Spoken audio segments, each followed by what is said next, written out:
ladies and gentlemen, the Vice President of Foundation Initiatives at the Rockefeller Foundation, Heather Grady.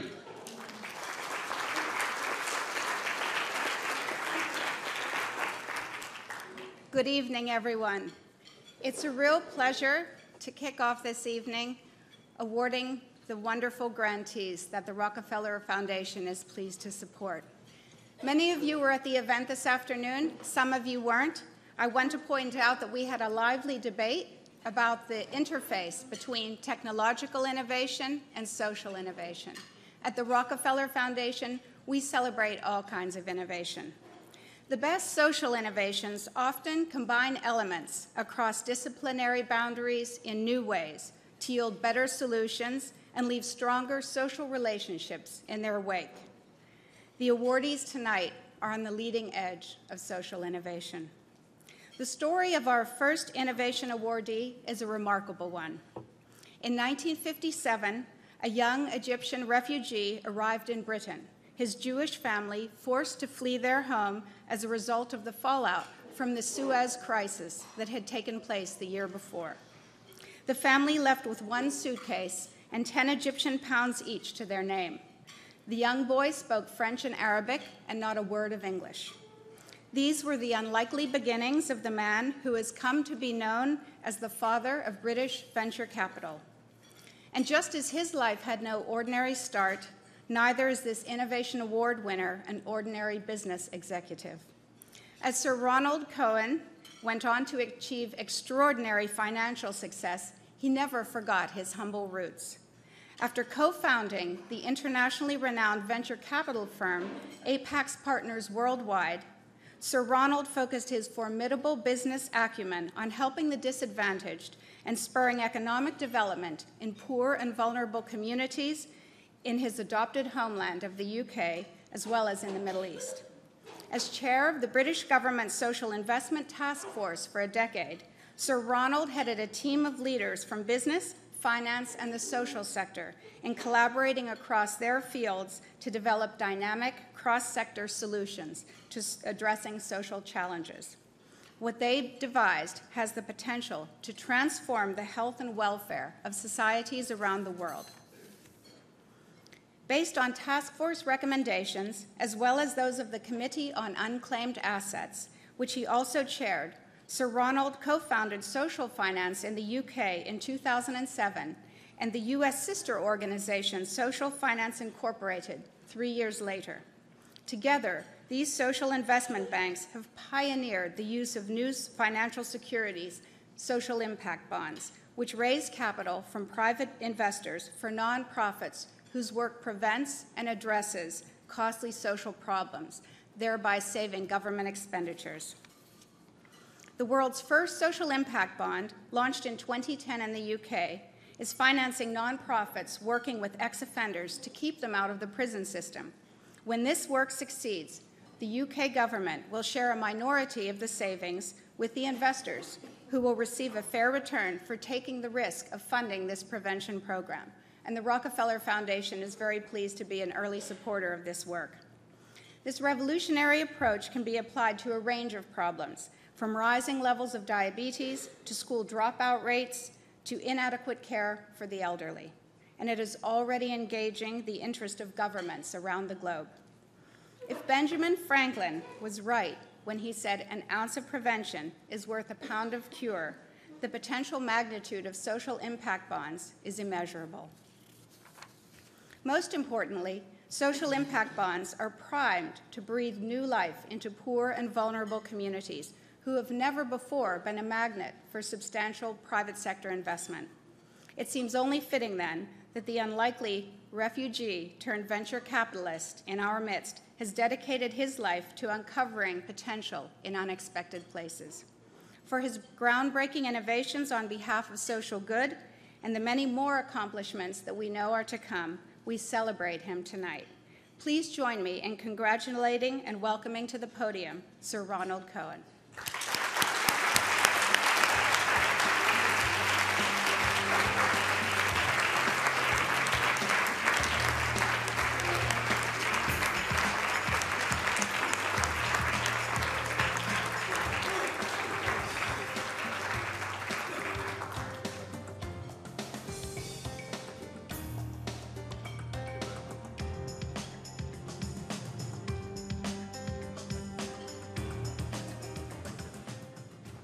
thank you very much, Heather, President Rodin, and all of the Rockefeller Foundation, all of you leading innovators. It's really a privilege to be here with you this evening. What we should really be celebrating is 100 years of doing good, which is what the Rockefeller Foundation has done.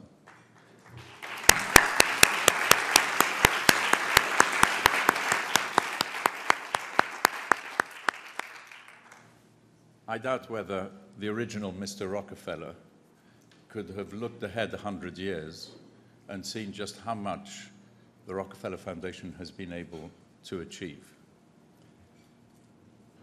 And yet, instead of sitting on its laurels after 100 years, it's marking this milestone by a push for innovation. It's taking risks in allocating resources to completely different approaches than those of traditional grant giving. And it is doing it globally. I can only accept the tribute that you've bestowed on me today in the name of 100 or more people who have been my partners in this effort over the last 12 years. On the Social Investment Task Force, at Bridges Ventures, Commission on Unclaimed Assets, Social Finance UK, Social Finance USA, and now the first social investment bank with a real balance sheet, Big Society Capital, which has $1 billion of equity, which I am privileged to chair. And many more in this room who originally came to give their views at the Social Investment Task Force and the Rockefeller Foundation that invested in Social Finance UK, Social Finance US, and also in the first ever social impact bond issue. The reason I have devoted a lot of time and effort over 12 years, and I left APACS with the aim of doing so, is that I became aware of the fact that as entrepreneurial societies grow, as the average standard of living rises, so the gap between rich and poor gets bigger and bigger instead of smaller and smaller. And those who are left behind are left permanently behind. Because what does equality of opportunity mean for somebody who's born into the wrong family, where both parents are unemployed and have a drug habit? The original Mr. Rockefeller was aware of the fact that we needed to bring something new. And he brought grant giving, together with other foundations that were set up at that time in the United States and in the UK. Traditional philanthropy has done a huge amount to alleviate the problems of those left behind. But it wasn't able to solve these problems, or even to reduce them proportionately to the population. And government stepped in the mid-40s in the UK with the welfare state.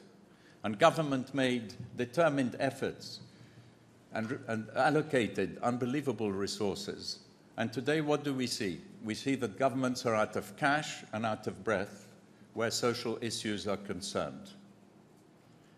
And so I have come to believe, together with all of you, I think, that it is time to innovate where social issues are concerned. We cannot have a system which deals with its financial and its economic consequences effectively, brutally sometimes, but doesn't really deal with its social consequences.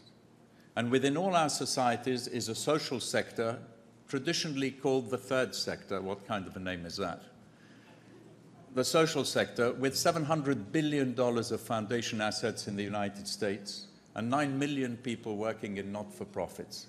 And what is the common characteristic of the social sector everywhere across the world? No one has any money. Very few organizations can look ahead more than 3 months or so. Very few organizations have achieved scale of any kind, let alone the scale required to tackle the social issues that confront us. And so I began to understand with my colleagues that we needed to give social entrepreneurs the wherewithal that we had given business entrepreneurs. We needed to connect the social sector and social entrepreneurs to the capital markets, to harness the forces of innovation. And it became evident as we continued to work on this that it was possible to blend social and financial returns. And the social impact bond follows on the work of Bridges Ventures. Bridges Ventures focused on investment in the poorest areas and achieved 15 to 17% net IRRs when people expected a fraction of that. The social impact bond begins to do for not-for-profits what business entrepreneurs have been able to achieve through business performance. It begins to reward social performance. It connects a social performance and improvement in recidivism, as we heard from Heather, to a financial return. You can get a 2.5% to 13% yield on a social impact bond if the social organizations dealing with the young prisoners released from Peterborough can reduce the rate of recidivism by 7.5% to 15%. For the first time, a not-for-profit can get its own revenue model through the issue of social impact bonds. For the first time, those organizations that deliver better social performance can access capital to grow. We would not be here today if it were not for the fact that thought leaders had decided to support this effort.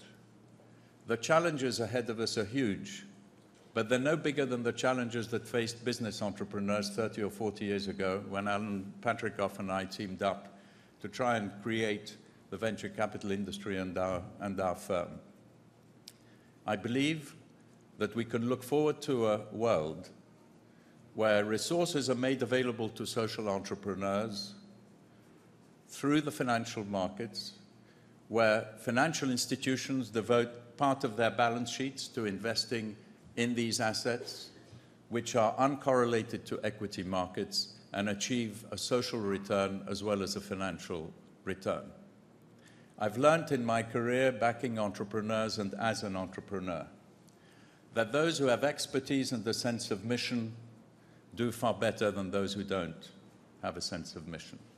But I've learned something even more important in the last 12 years. Those who have the mission to do things for others can achieve even more. Thank you very much.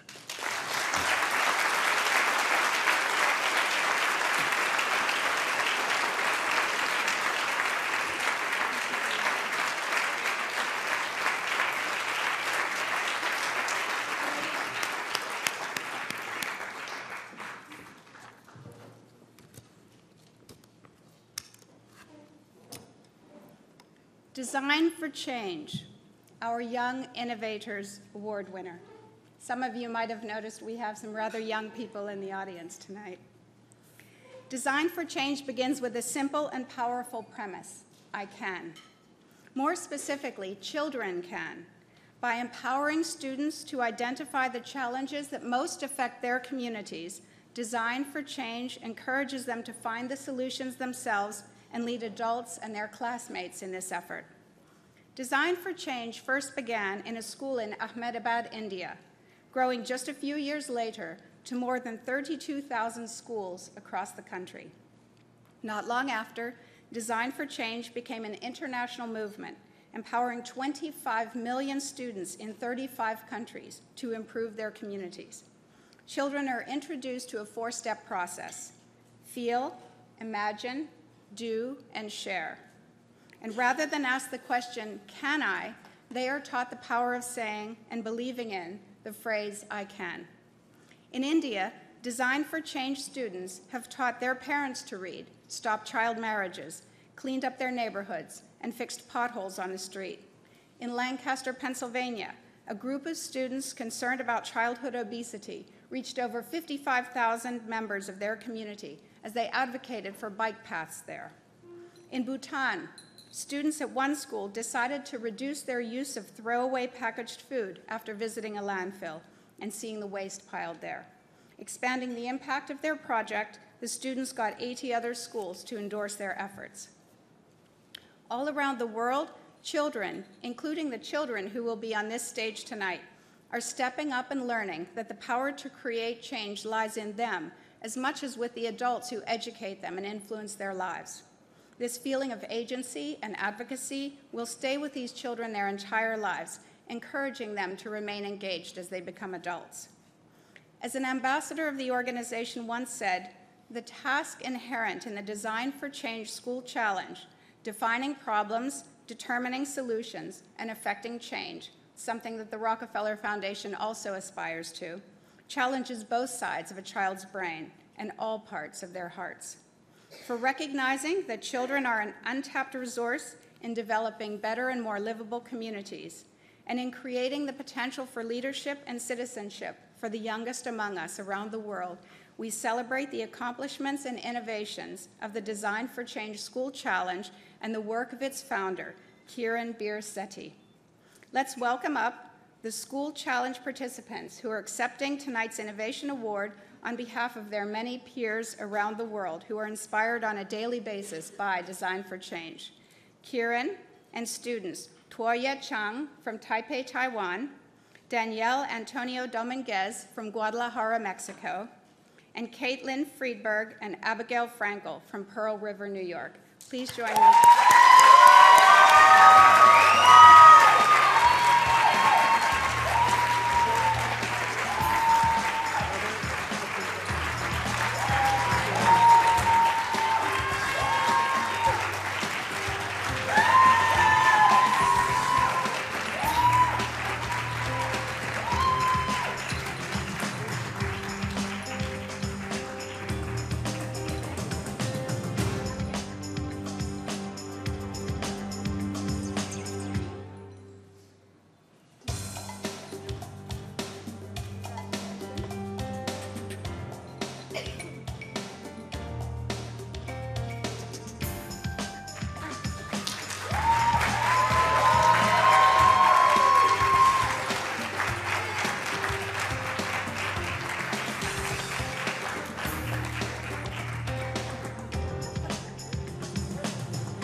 All children grow up listening to stories, tales of great valor and courage, performed by superheroes with magical powers. They listen with rapt attention of how these heroes slay dragons and save the world. And just as a child starts believing in this, we adults tell them, stop it, superheroes are only in fairy tales. Today, Design for Change has uncovered the new breed of superheroes. Heroes who are still slaying dragons. The only difference is their dragons are bullies, child marriages, and loneliness. They're still using magical powers, only not laser vision and fancy masks, but the two most powerful words in the English vocabulary, I can. They are still saving the world, and they are our children. Design for Change would like to give a big hug to the Rockefeller Foundation for honoring these young heroes and telling every adult that, yes, superheroes are not in fairy tales. They are in every child who says, I can, instead of can I. Thank you.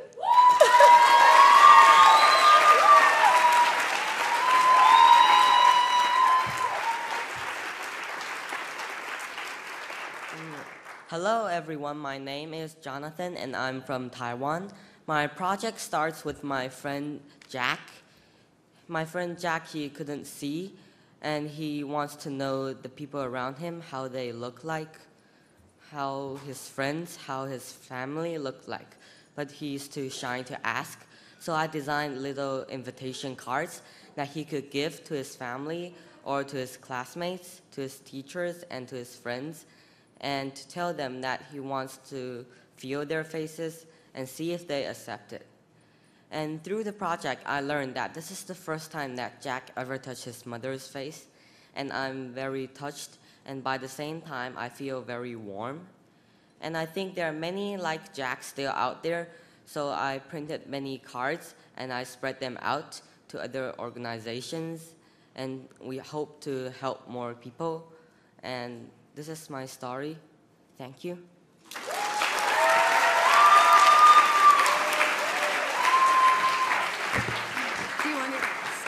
Why don't you come here? Come here.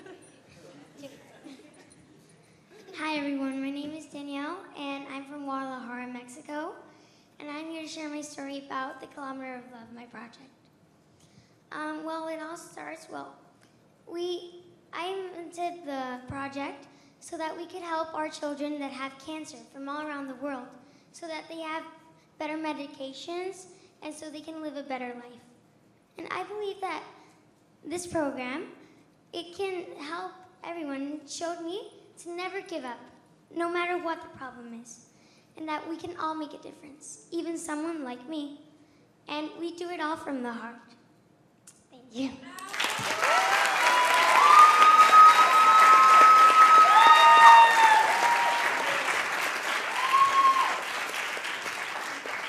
Hello, I'm Caitlin Friedberg from Pearl River, New York, and my classmates and I did a project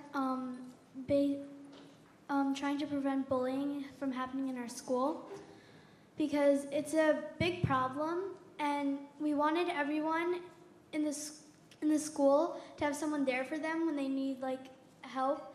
So we decided to have advertisements instead of regular advertisements because they subtract from us, but we wanted to add something to someone's life. So, yeah.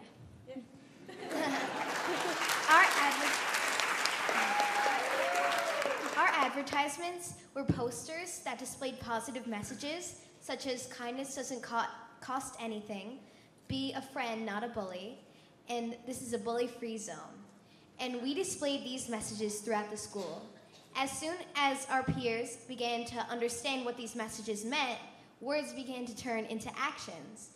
And soon enough, you couldn't find anyone who was lonely at a lunch table. Everyone had someone there for them. So, thank you.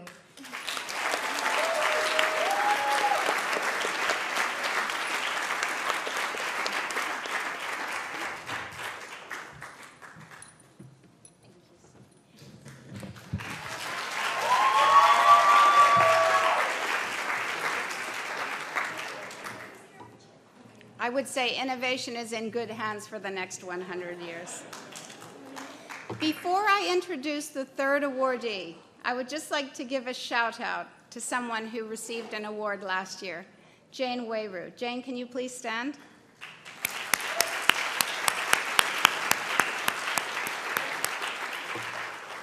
Jane is from Kenya. Last year I had the pleasure of giving her award. She is the founder of an organization called Akiba Mashinani Trust, and she works with slum dwellers in Nairobi. President Clinton was with us at last year's forum, and he heard me introducing Jane and came up later and said, "You know that gal? She's got some great ideas. Did you know we work in Haiti? Could we get her to come to Haiti, please?" And we worked on it with careful planning over several months. And Jane and her colleagues from Slum Dwellers International and working with their organization in Kenya have just returned from a trip to Haiti. And she was telling our colleagues about it this morning. Some great ideas are in the works. So Jane, thank you again for continuing to be a partner with us on social innovation in so many ways.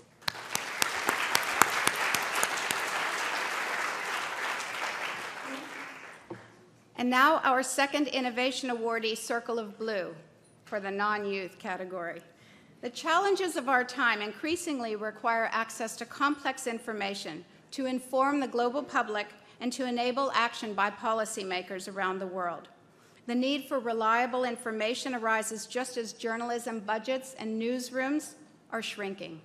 The Fourth Estate's ability to provide actionable information on a topic as encompassing as water security is harder and harder to support. But the need for research and journalism on this issue is evident. More than 5 million people die each year due to lack of safe drinking water. In the next 20 years, at current estimates, more than 5.5 billion people will be without easy access to fresh water.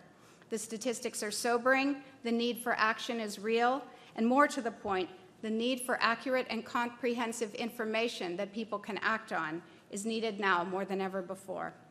Circle of Blue brings an innovative approach to this challenge. It uses the funding model of a foundation to support journalism focused on a single complex topic, to connect people from a variety of fields all focused on water. The model of reporting, data collection, and collaboration provides powerful and actionable information and is spurring new partnerships and action. The Circle of Blue Network is a launching point for innovations in communications, research programs, and public policy, helping citizens, scientists, business and community leaders, and policymakers absorb the complexities of our shared water crisis, engaging and inspiring stakeholders, and prodding and stimulating us to pursue better solutions. Circle of Blue's model for 21st century communications has delivered measurable results already. It promises to revolutionize our understanding of the world, as well as what the collaborative alignment of journalism, science, data, design, and public policy can do. It's a model of journalism and information sharing that we hope to see replicated by others in response to a range of today's challenges. Under the leadership of our awardee, J. Carl Ganter, a photojournalist, reporter, and broadcaster, Circle of Blue brings together all these fields to call attention to the looming global freshwater crisis, from the Great Lakes of the United States to the African Sahel. A decade of work has made Circle of Blue a trusted and central source on this topic, producing reports on the choke points in the water supply of the U.S. and China, the cost of water for families in U.S. cities, and the water challenges in Mexico's Tehuacan Valley, one of the country's worst crises in decades. Carl and his colleagues at Circle of Blue have pioneered a new approach to issue-centered journalism and communications that addresses the critical challenge of the 21st century in 21st century ways. Tonight, we recognize Carl's leadership not only in the area of the global freshwater crisis, but also in developing a truly innovative platform for change. Please join me in recognizing Carl and Circle of Blue.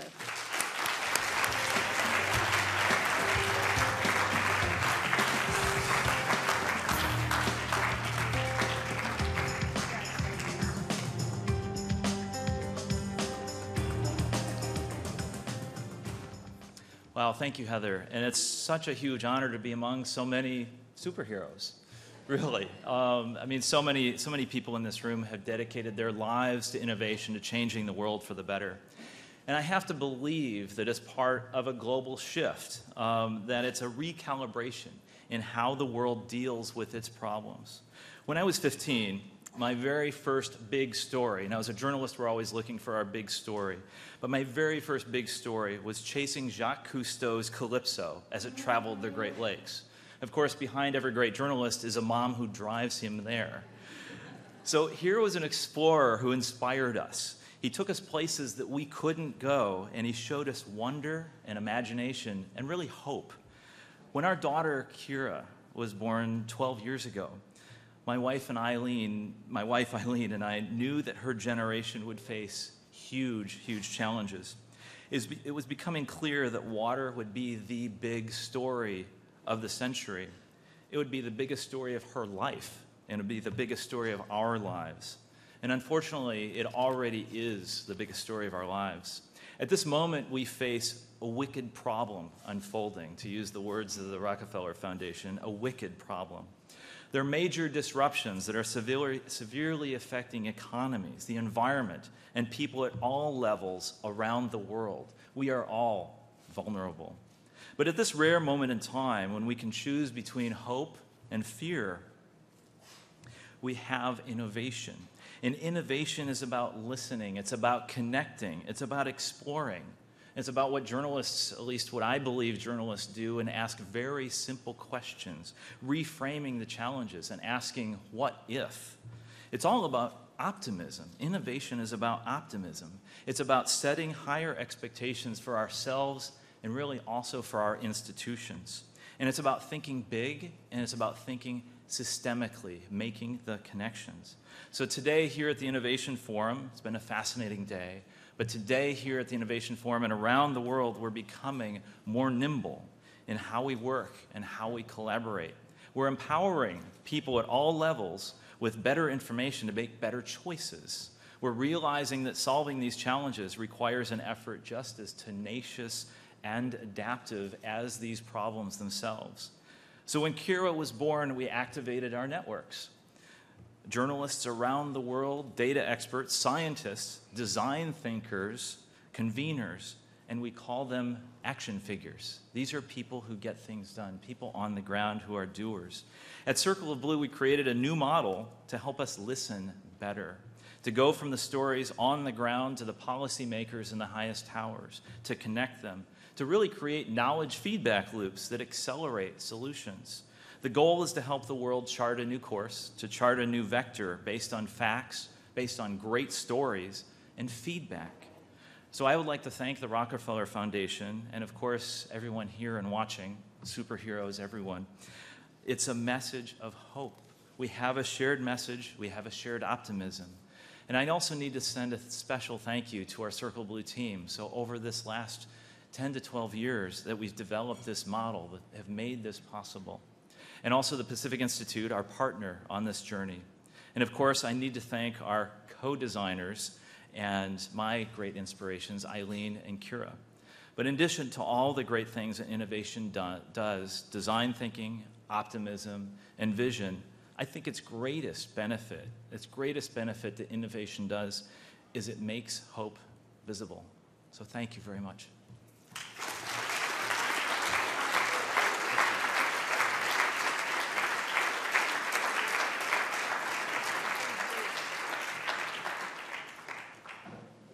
I'd like to hand over now to Dr. Judith Roden, quite an extraordinary and visionary innovator in her own right.